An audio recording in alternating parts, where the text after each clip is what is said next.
Hello, everybody. Welcome to Jags Recap.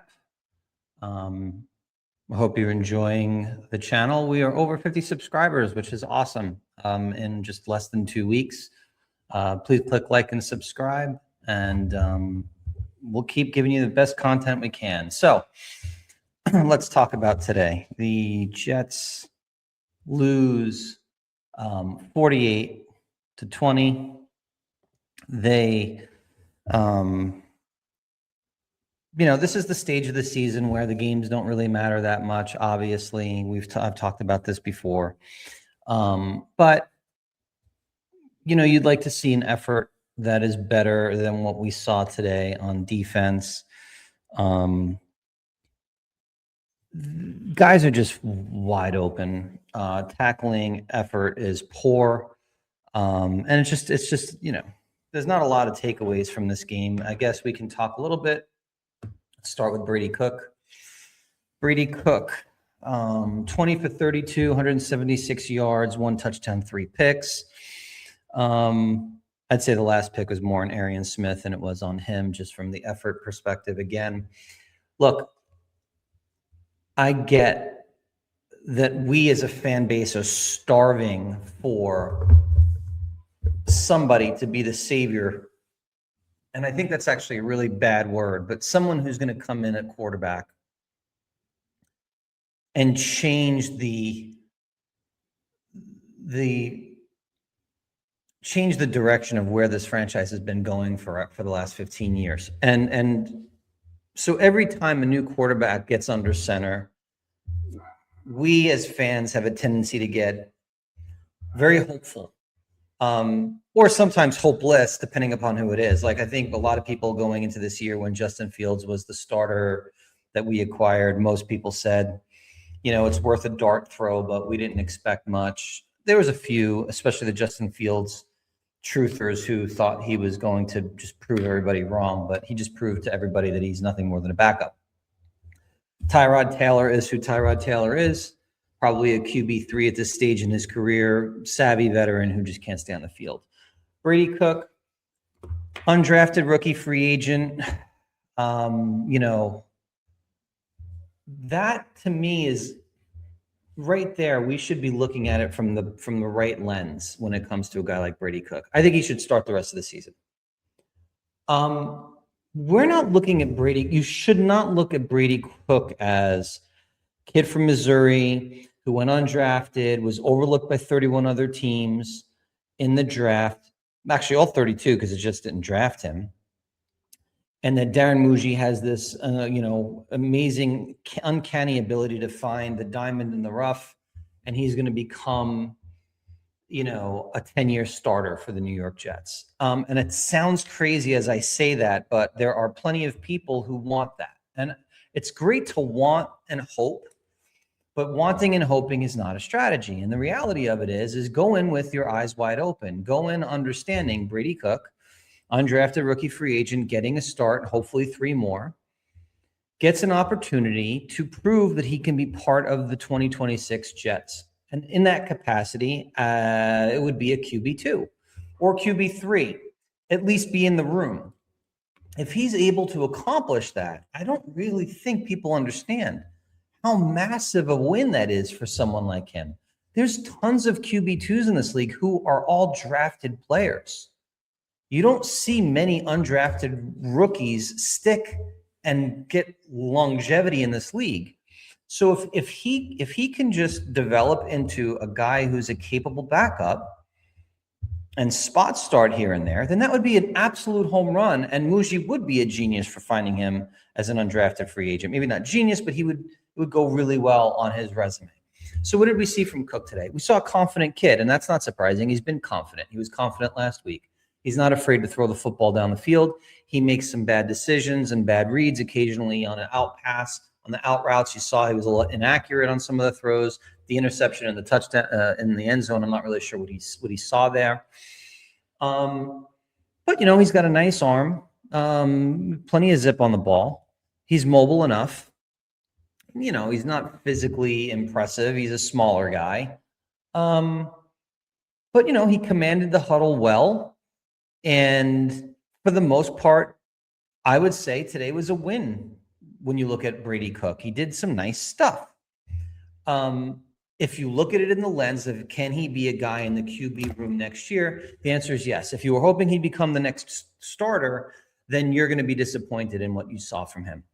I'm not disappointed. I expected actually probably expected worse. So I'm actually pleasantly surprised. I thought that for the most part, he had one beautiful drive. For the most part, he seemed very in control of what they were trying to do on offense. So Brady Cook, pretty good job. Now, with that said, Lord, now I'm a pro tanker, as I've said multiple times. We have to show up, though. I mean, I get the talent is not where it needs to be. But you have two starting linebackers out on the field right now who run around like chickens without a head. They are – I've never seen a team so easily deceived by play action pass and crossers as much as the Jets defense. The running backs were wide open all game. I mean, what was Travis Etienne's final numbers? I have him on my fantasy team. I think he might have had a career game today. Listen, Sherwood, I know some people will say he's really getting hurt by Quincy. Maybe that's true. I just, his numbers are bad. I think his numbers this year, he's fallen off. I think Quincy looks shot. He's been bad. But defensively, we just look lost. And it's week 15. And again, I understand the talent level issues, like your secondary is banged up. So, first of all, your safety room has been bad to begin with. And now it's just compounded by what you're running out now. Isaiah Oliver, Tony Adams, these guys are just not NFL. They're not NFL starters. But, the effort level on defense looked really, really bad today. As bad as I've seen from the Jets, and last week was pretty bad. But, Jacksonville put up 48. They could have scored 62. They took the foot off the gas. Trevor Lawrence got to sit the entire fourth quarter. They had 450-plus total yards of offense, 270 at halftime. It was awful. And when you run a vanilla offense like a defense like the Jets, that they're blitzing and not getting home on a consistent basis, you are going to see exactly what you saw. And so at what point do we sit here? And I know we've said this, many people have, I've said it over and over. The idea that you could even contemplate bringing Steve Wilks back in 2026 should be a fireable offense. I am praying that Aaron Glenn understands how bad he is as a defensive coordinator, regardless of personnel, and moves on from him because he is terrible at the job.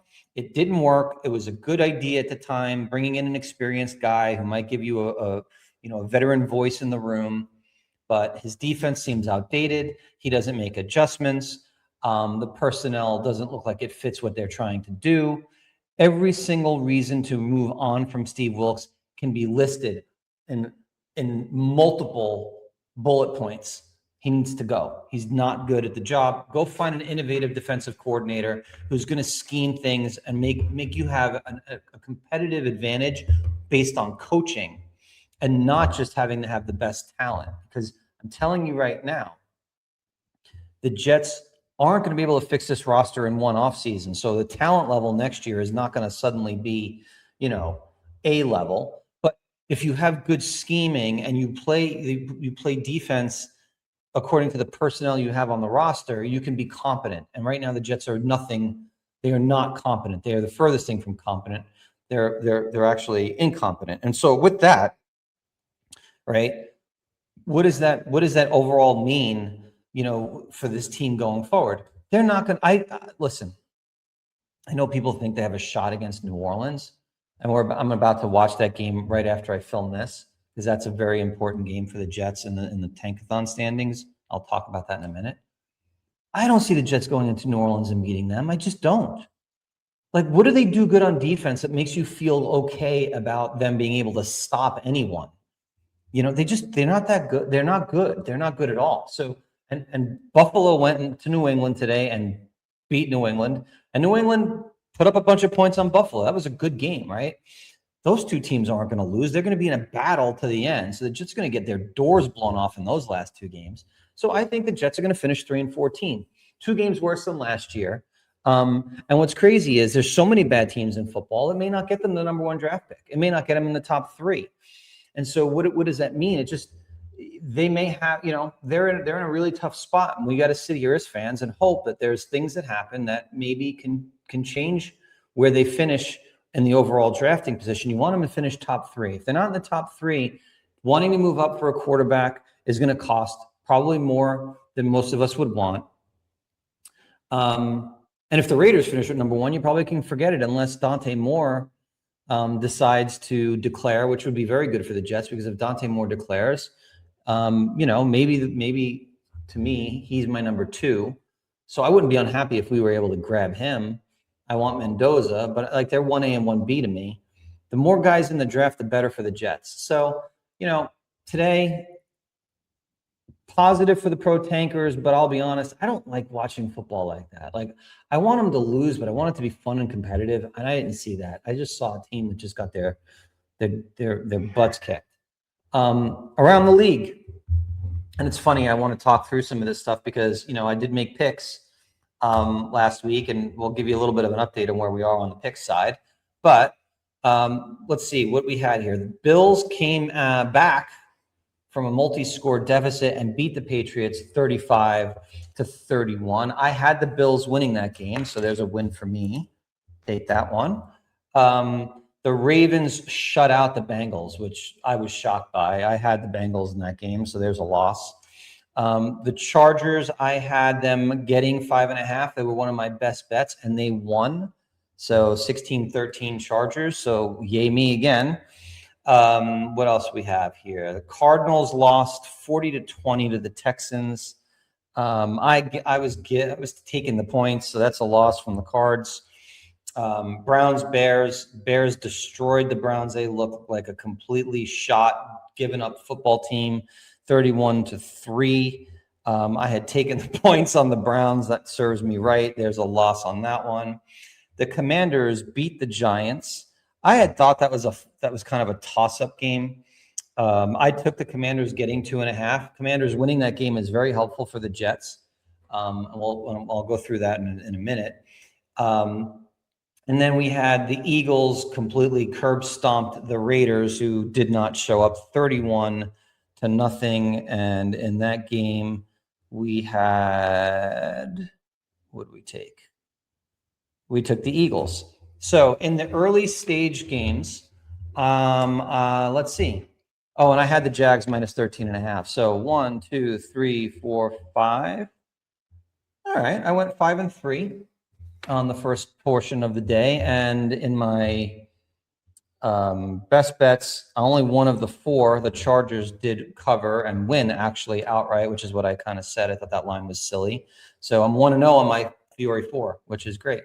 As far as Tankathon goes, I can't, for some reason, I cannot upload the site on my laptop for some reason right now. But as it stands right now, the Giants hold the number 1 pick at 2-12. The Raiders are second at 2-12. The strength of schedule difference is what's keeping the Giants in number 1.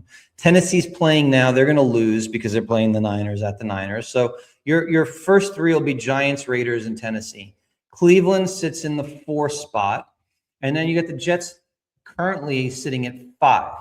Now, if New Orleans loses, I think they will overtake the Jets, and the Jets will fall back. But right now, we need to root for New Orleans to win that game. I know that the New Orleans Saints play the Jets next week, so purely from a head-to-head, if New Orleans beats the Jets, it's not a big impact. Today's not a big impact to the overall with the New Orleans Saints. But it would be kind of nice if you end the weekend in the 5th spot. You know, with 3 weeks to go, there's a lot that can happen. The Giants, really should have lost by more than they did. Washington is not a good football team, but that was one of the games that you expected the Giants to win. I mean, at least a lot of people did, right? And so they lost that game. They have to play, I think they play Minnesota next week at home. So they'll probably be favorites in that game. But do we really think that they can win that game? Or maybe they won't be favorites, actually. Maybe Minnesota becomes the favorite in that game. I think Minnesota might be the favorite, slight road favorite in that game. Then it comes down to the big tank bowl of 2025, where the Raiders and the Giants play in Las Vegas. Now, if the Giants lose out, yeah, the Jets can't get the number one pick, but the Giants would have the number one pick if the Giants lose out, which that could be good for us. So if you're in any way hoping for the Mendoza sweepstakes or the Dante Moore sweepstakes to fall into the Jets' lap, the Giants losing today was a good outcome.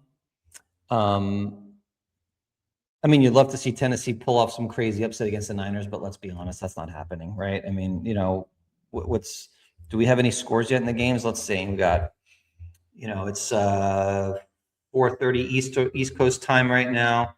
And in my latest updates, I don't think there's any scores yet. Let's see. No scores in the afternoon games yet. Colts, Seattle, no score. Packers, Broncos, no score. Titans, 49ers, no score. Panthers, Saints, Lions, Rams. All of those games are 0-0. Looks like the Lions might be about to kick a field goal.